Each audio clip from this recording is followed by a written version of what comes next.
யோசுவா 5வது அதிகாரம் 9வது வசனம். கர்த்தர் யோசுவாவை நோக்கி, இந்த எகிப்தின் நிந்தையை உங்கள் மேல் இராதபடிக்கு புரட்டி போட்டேன் என்றார். அதனால் அந்த ஸ்தலம் இந்நாள் வரைக்கும் கில்கால் எனப்படுகிறது.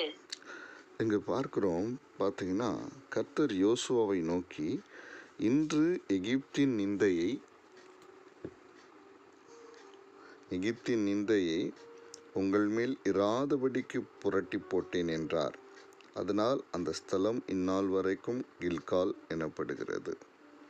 பார்த்தீங்கன்னா, சில நேரங்களில் நம்முடைய வாழ்க்கையில் கூட அநேக நிந்தைகள் இருக்கிறது, சரிங்களா? அது சாபங்களாக, சரிங்களா, நம்மை தொடர்ந்து வருகிற போராட்டங்களாக, அவமானங்களாக, குறைகளாக அப்படியே கடந்து வரும். இங்கே பார்க்கும்போது தேவனுடைய பிள்ளைகள் எகிப்திலே 430 வருஷம் அடிமைகளாக இருந்தாங்க. அந்த அடிமைத்தனத்தில் அவர்கள் பாருங்க, சுதந்திரவாளிகளாகவோ தங்களுடைய விருப்பத்தின்படி வாழ அவர்களுக்கு தகுதியில்லாத ஒரு சூழ்நிலை இருந்ததுங்க. அடிமைகளாக இருந்தாங்க. எகிப்தியர் என்ன சொல்கிறாங்க, அதுக்கு என்ன பண்ணணும், கீழ்ப்படியணும். எகிப்தின் ஜனங்களும் எகிப்தின் ராஜாக்களும் என்ன சொல்கிறாங்களோ அது தகுந்தபடி நடக்கணும், செய்யணும். அவங்களுடைய விருப்பம் எதுவுமே அங்கே என்ன பண்ண முடியாது, செயல்படுத்த முடியாது. இப்படி 430 வருஷம் ஒரு பெரிய நிந்தை. அது ஸ்லேவ்ன்றது, அடிமைத்தனன்றது ஒரு நிந்தை. அது இப்போ தேவனாகிய கர்த்தர் என்ன பண்ணாரு, அவர்களை அந்த எகிப்து தேசத்திலிருந்து விடுதலை பண்ணினார். ஆமென். பாருங்க, நம்முடைய வாழ்க்கையில கூட பாவம் என்கிற நிந்தை உண்டு, சாபம் என்கிற நிந்தை உண்டு, அவமானம் என்கிற நிந்தை உண்டு, வியாதி என்கிற நிந்தை உண்டு, சரிங்களா?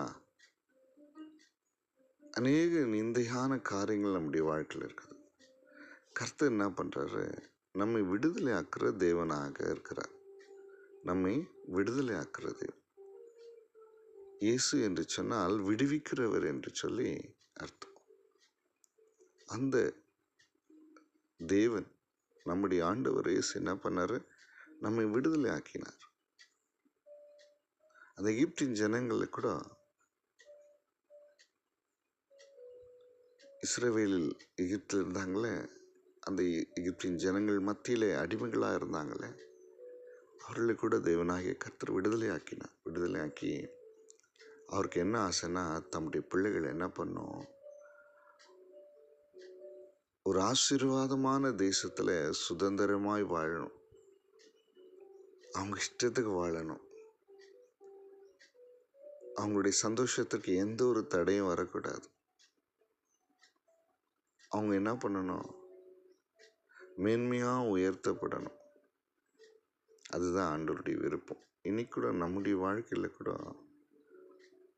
நம்ம எப்படி இருக்கணும்னு தெரியுமா? ஆண்டவர் விரும்புகிறாரு, சந்தோஷமாக இருக்கணும், நிந்தை இல்லாமல் இருக்கணும்,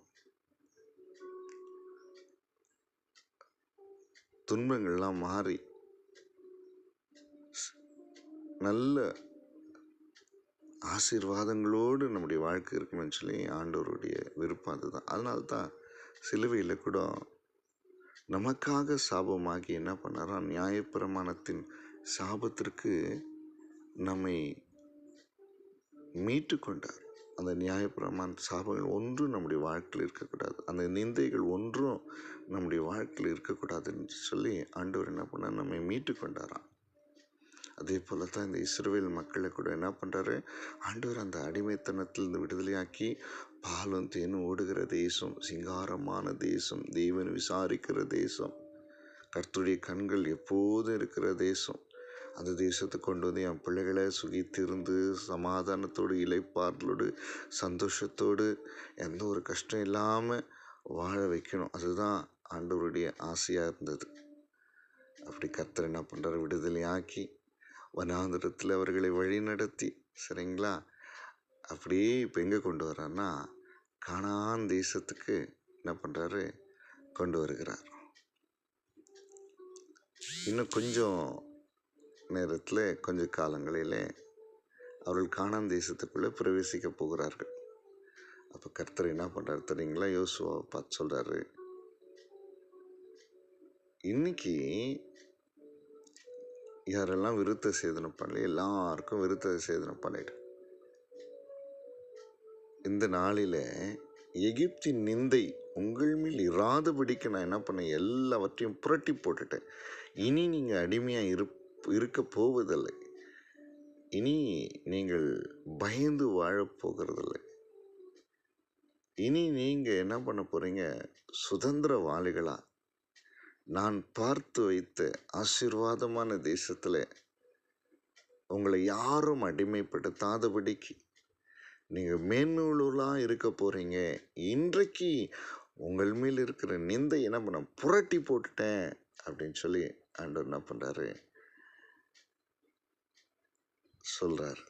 சொல்லிட்டு என்ன சொல்கிறார், அந்த இடத்தை கில்கால் என்று சொல்லி அழைக்கிறார். நமக்கூட நிந்தையை புரட்டி போட்ட இடம் எது தெரியுமா, சிலுவை தான். சிலுவையில் தான் ஆண்டவர் எல்லா வித நம்முடைய நிந்தைகளையும் பாருங்க. ஒரு காலத்தில் பாவின்னு நம்மை அழைத்தார்கள். ஆனால் ஆண்டவர் அந்த நிந்தை என்ன பண்ணார், புரட்டி போட்டுட்டார். நீ நம்ம யாரும் நம்மை பாவி என்று சொல்லி அழைக்க முடியாது. கர்த்தர் நம்மை நீதிமான் ஆக்கியிருக்கிறார்ல. தேவனே நம்மை நீதிமான் ஆக்கினார். யார் நம்மை குற்றப்படுத்த முடியும்? பார்த்தீங்களா? ஆமாம் தானே? அதனால தான் நம்ம பார்க்குறோம், ரோமர் 8ஆம் அதிகாரத்தில் நீங்கள் வாசிச்சு பாருங்க. ரோமர் 8ஆவது அதிகாரம்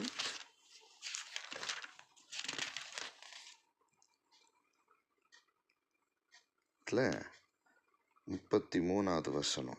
தேவன் தெரிந்து கொண்டவர்கள் மேல் குற்றம் சாட்டுகிறவன் யார்?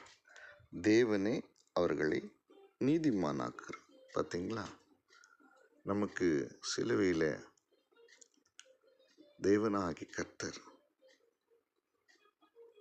மேன்மையான ஒரு ஆசீர்வாதத்தை கொடுத்தார். நம்முடைய நிந்தை என்ன பண்ணார், நீக்கிட்டார், புரட்டி போட்டுட்டார்.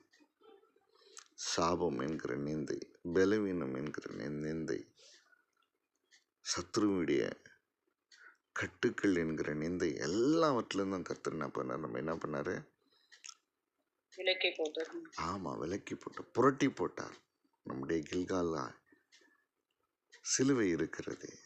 Price the Lord. இன்னைக்கு நாம் நிந்தையோடு வாழ முடியாது. நிந்தையோடு நாம் இந்த உலகத்தில் இருக்கக்கூடாது. அதுதான் தேவனுடைய ஆசீர்வாதம். Praise the Lord. ஆமென்.